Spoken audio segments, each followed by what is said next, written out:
who will have to decide whether we take advantage of this rare opening, or I pray God we don't go wasting it.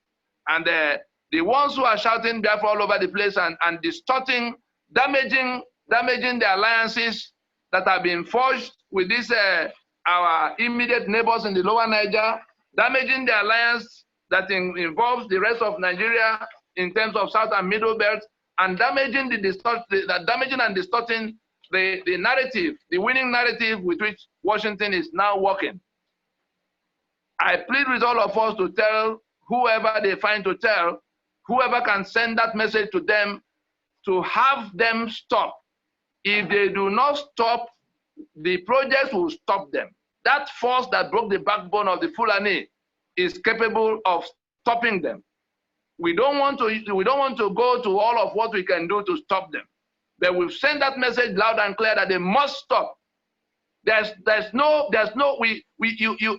want independence.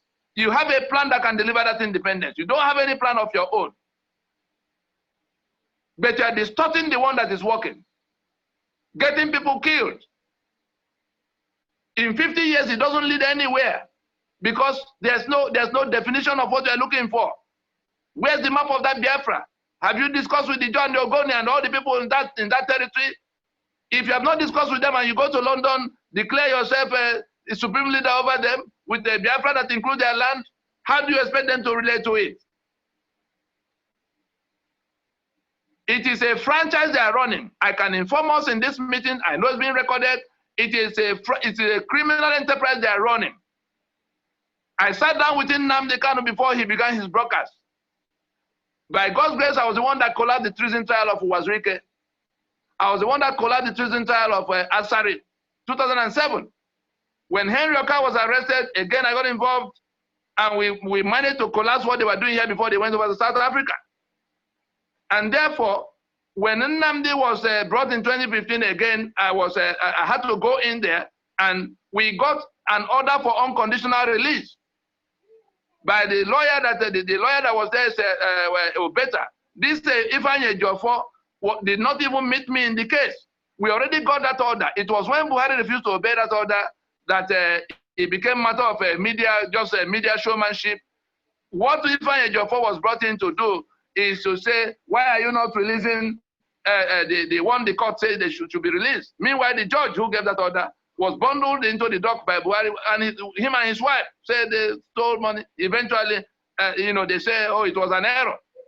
Well, what I'm saying to us now is that Nnamdi fell out with Wazirike in 2012. By the time he was going to start on his own, those who knew what we were doing, and I can name them,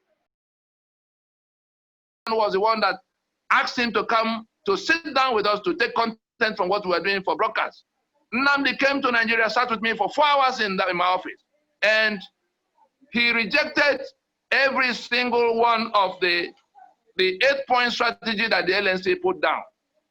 I want us to understand this clearly, because there are people who are calling frantically now to say, oh, come and make peace. There's nothing we can take from what they are doing. There's nothing this project requires in what they are doing to get to where we're going. He rejected those 8 points of strategy, which for the LNC are the irreducible minima. What are those 8 points? I said to him in that meeting, like we have said to all the other people talking Biafra all over the place, there must be a definite map, a definite footprint of where that territory you seek independence for begins and where it ends. His answer to me was that everybody knows where Biafra is. Whereas we have a definite map, we have taken to the places where, the places where it will matter when they begin to ask those questions. I said to him, if you sit and say you want to restore Biafra that includes, it presupposes the inclusion of all the territories that were in that Biafra, Ijoland, Ogoniland, Epic land, and when you look at this map, you will see that the Igbo, if you look at this map, you will see that the southeast of today, this is southeast. This white portion is the southeast of today. That's the 5 Igbo states are this white the one you see in white, if you compare the lower Niger, if you look at the southeast and the lower Niger of today, you will see that the southeast is not up to 1/3 in the landmass of what is now called lower Niger. That is, this is south-south and this is southeast. And you can see how distant we have become from the international borders and the international waters. We are locked in. And so we said to them, if you have not gone to sit down with the George, the Ogoni, the Anang, the Efik, they are going to disown you. And that is the end of your campaign. At the time we were saying this, 2013, they were still, they hadn't come open to say we can't touch this. But progressively, we have seen it. The Joe came out smoking, the Urobo came out, the Anang, the Efik, everybody, the Ogoni. What are they rejecting? The same people who embraced Lower Niger paradigm and Lower Niger Congress are now rejecting any Biafra that will include their territory. It is Nnamdi Kanu and the criminality he's operating, because they are seeing it, that if somebody has come to agree with them on how it will be done, and you are there denigrating and damaging what the people are doing, what do you expect them to, how would they relate to the Biafra of you being supreme leader, your deputy, Igbo, supreme leader, all of the people in the, the organogram, the top echelon of the management of that organization are Igbo. How do you expect that the other people will be looking at it? Then you come talking to Chubo Abiyama. How does it sound in the ear of the John Ogoni? If they all disown you, are you not back to where you are in 1967? That is the second point of the 8. The third one is the matter of the constitution. What is your plan for this instrument by which Nigeria is occupying that territory? It is that constitution that brought 82 division to Enugu. Is that constitution that brought all the police to our communities? Is that constitution that put a Bori camp in Port Harcourt? What are you going to do about all of that? That constitution criminalizes you for even complaining. How much more taking any steps? You can be shot aside. What are you going to do about that? What did he answer me? Oh, I didn't tell you what he answered in the second one. He said, when I talked about the need to sit down with the other constituents in that lower Niger to agree on bidding for independence together. He said, no, those people do not understand what we're talking about. They spoiled the first one. When we begin to do Biafra, they will come along with us. That was his answer to me. In the matter of constitution, he said, oh no, you guys are still talking about Nigerian constitution. It is Biafra we are doing. The fourth one, I said to him, in 1967, our people were feeling this way, and we wanted to leave the union. But what happened? Nigeria was able to assemble an alliance. The caliphate assembled an alliance that came against us. And where did that leave us? We were isolated in this setting here.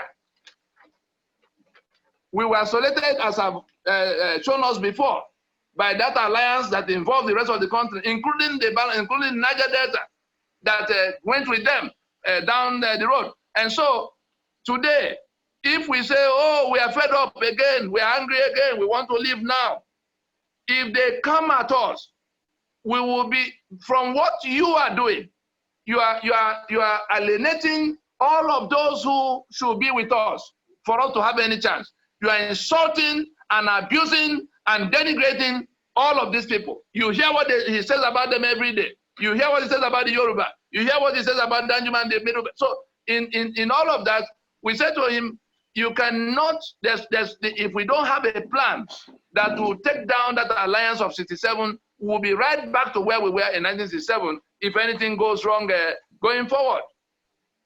The fourth, that's number 4, the matter of taking down, defeating the alliance of 1967 ahead of anything going wrong. The next one is this matter of using the name tag Biafra for the campaign.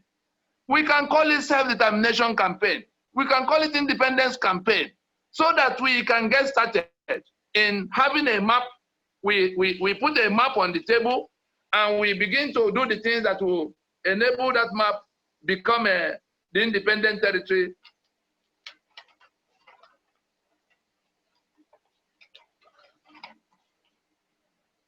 So we said in the matter of using the Biafra name tag, if you say Biafra restoration, you have already lost 3/4 of the people that you should be talking to.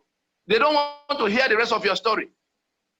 Whereas they are prepared to discuss independence with you because they want to be independent of Nigeria. We have already secured them. It took us 6 years of going from one nationality to the other. In these 6, we went to the Oba of Benin because he was the later radio. He was the permanent secretary in Gowon's cabinet office that went with them to Aburi. He was the one that took the minutes of the Aburi meeting on behalf of the federal government. And Enohoro leading us, we went to him to make this proposition. It took about 6 months before they came with their answer because they looked at everything and said, if this is what has to happen, we are in. He gave us 2 people that went with us to the Wari, to the Olu in Wari. Again, he's late. And the Olu set up his own committee of people who looked at the leaders of thought. By the time they finished, we went to the Amayana bus and then all the way to the Obong's place in Calabar, consulting. It took 6 years, but each of them had to decide in their calmness of mind, consulting with their best brains at home and abroad to say, this is the proposition that have been brought to us about how we can retrieve our lands and our assets from Nigeria and then going into a federation of 6 blocks that will be 70 million people and everybody in the full right to self-determination in that arrangement, in which again, our neighbors to the left and to the north, that is the Yoruba and the Middle Belt, in an alliance that will not require us to carry all our luggage and begin to run to one part or the other.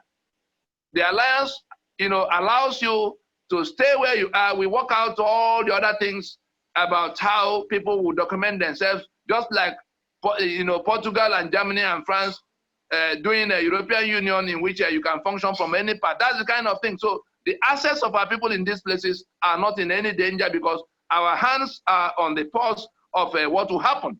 And so he says that the Yoruba, in that matter of what to do to truncate the alliance of 1967, he said, the Yoruba are not unreliable.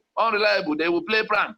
The Middle Belt, they were the ones that shot us, they killed us in the past. Therefore, so he doesn't have any plan of how he will require them in anything he will have to do to get his Biafra. Then the question of what is the mechanism for consummating this campaign to become independent? The LNC has a plan that will get to referendum, an orderly movement to where it becomes referendum, UN-backed referendum. He said, no, nobody should talk about referendum. That if anybody talks about referendum, they will in fact kill the person. If we go to their websites and their broadcasts, we'll still find those materials there where they were threatening anybody who talks about referendum. What was his reason? He said Nigeria will rig referendum. For somebody, I was showing the documents from the UN about how the referendum will come. That it is not Nigeria doing referendum, it is the UN Security Council that will mandate the referendum we're looking for. The people who do it already are in discussion with us. The LNC have been inside the UN since 2012, physically. So when we have business in the UN, we go in there and go to the office we want since 2012. But is that the kind of thing we should be coming to shout about or tell everybody about? No diplomat will have a second meeting with you if you went telling what happened in the first meeting. But our people have become vuvuzela. They just blow trumpet all over the place. They pass through somebody's window, they snap picture to say they have gone there to talk with that person. How do you expect that same person to come dealing with you the next morning? And so that is the one of a referendum. It was only in 2017 at the meeting in Kuje, at the time we went with the Ndizugumuna delegation led by Soludo and Patu Tomi. It was in that Kuje meeting that Nnamdi accepted for the first time that he will go the way of referendum. He told that delegation that came to Kuje what transpired between us in 2013. And he said that all of those things I told him, that he didn't understand them as at that time, but now he understood them, therefore they will go with referendum. In less than 24 hours, he had changed from that position. Meanwhile, it was that commitment to going through the referendum route that was taken back to government that became the basis of him being released from incarceration on a political arrangement other than the court order. And so that is number 6. We now come to the one of the transitioning. The transitioning. What is the mechanism for interfacing with the existing constitutional order? What's the mechanism for interfering with the existing governance order? He says, oh no, that the LNC has a plan that will work the way the South African apartheid constitution was taken down in 1990. The government was forced to accept that the apartheid constitution could not remain the basis of the union. And some meeting of what will happen then took place, Kodesa. We have done more than 90% of the work that is required for the kind of arrangement we want. We already know, all of us know what we want. And so the task is getting us to the point where the government will have to capitulate to the fact that that constitution can no longer be basis of union. And so there will be an orderly movement that will have dates with international, supervisors of it, that the UN, so that we don't get into Sudan, because we don't get into Somalia, because we're running away from Nigeria. And so he says, no, it is conquer and occupy. That, the conquer and occupy means cataclysm. They're going to infuriate people to the point where people pour out to the street. When they kill some people, then the whole place will be overwhelming, and then they will jump into the space and then seize the place. Then everybody else will come to deal with them in that situation. I said to them, if we saw it happen in 2015 when people poured out to the street. What happened? They got killed. If not for the intervention of the LNC at the time, if our people got to know how close we came to calamity, many of them would be frightened. Buhari gave an order. The battalion in Onitsha was ordered to shoot them. But before they got there, that instruction was intercepted and things were done from high places. That battalion disobeyed that order. Buhari court-martialed the whole battalion and sent them to the war front in Maiduguri. Before he could replace them with the people he picked from Chad and Niger, they have a multi-regional task force in the Boko Haram war theater. That was where he selected the battalion that will replace the one from Onitsha. In the 1 week or so it took them to make all that arrangement. I had to go to Asaba. Achuze called the leaders of those all the Biafra groups that assembled those people that were on the street. It was just because we beat them. We beat them in their plan. That was why our people were not killed in the numbers that they had intended as at that time. And then 2007 came again. We went and worked out what became the release, and then he came out to breach everything that was agreed. And then we saw the outcome when the Python dance came. We saw people who were parading in military fatigue without gun. We saw him marching in a guard of honor with his father standing right behind him in that guard of honor. If you were president of Nigeria and somebody had hundreds of people in military camouflage, taking salute and doing all kinds of things, who knows if guns turn up? That was how they came into the Python dance. And so it was now it's a matter of that cataclysm that he thought was a strategy. That cataclysm was overtaken. If the day our people get to know the number of people that got killed in that Python, in that operation that day, so the 28 people that died in the compound were the ones who got to the compound. What of the ones who set out from all kinds of places who never got there? The least estimate we got from all the reports that came to us in that period, no one was less than 300 in number, because people closed their shops. Broadcasts were happening in London for people to go there and defend their leader. Meanwhile, he did not sleep in that house. Has anybody bothered to find out how his parents left the place? Assuming that he was smart and he jumped through the window. Did the mother climb the ceiling? Did the father go underground? I can report to us because I happen to know. He did not sleep in that house. The people who came to guard him died. The others who set out, who were being asked to go and defend him, were commandeered into the bush and killed. More than 300 of them. But our people don't ask any questions. So the matter of orderly engagement with the existing constitutional order, he prefers cataclysm, but the NNC prefers an orderly, which this force majeure is going to activate. That's why we're giving 90 days for everybody to make up their minds the kind of transition we have to get into. And that's why it took the whole year, the whole of last year, to discuss with those who will be superintending over it, those who have bigger gun than the Fulani. Then the final one is the international imperative. What is it that you have to do to get the foreigners who stood with the enemy the other time to be on our own side? This is what the LNC has done. We've gone to sit down. I was in the oil industry. We've gone to sit down with the owners of the oil and gas assets.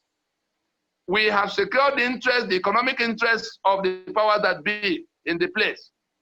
As far back as 2008, 2009, these discussions had gone to where decisions have been reached. We have also gone to work out what will happen at the Security Council by finding what will be of interest, because as at that time, you can be sure Boko Haram was already in place. It was Boko Haram that brought, as at that time, they were already doing all kinds of things. And we said, look, we're going to be able to find, we went to the military.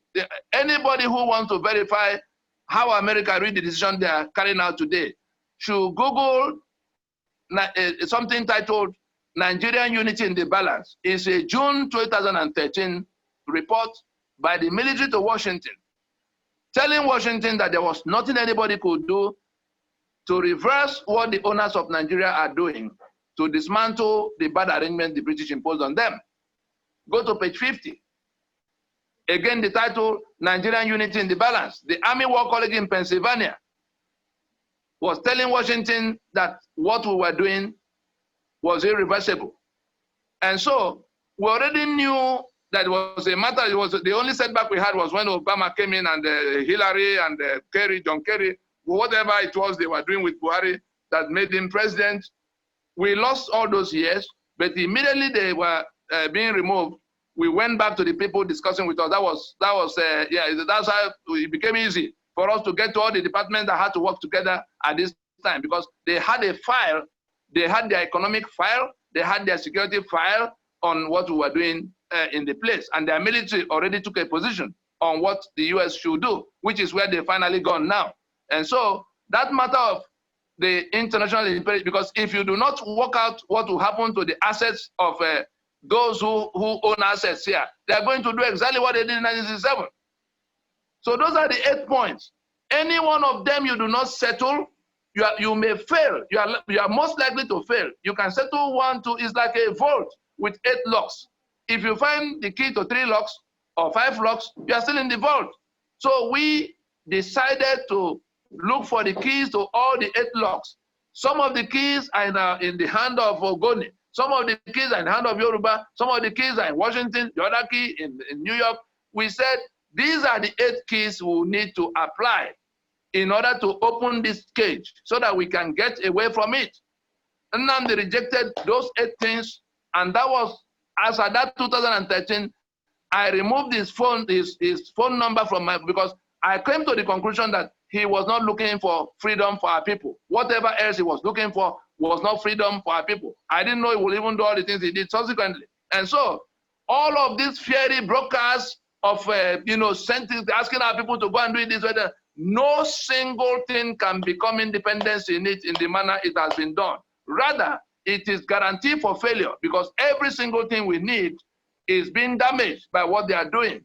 When you lose the alliance in the immediate lower Niger, you lose the alliance in the lower Niger with the Middle Belt and Yoruba that is now isolating the enemy. You lose the narrative in Washington.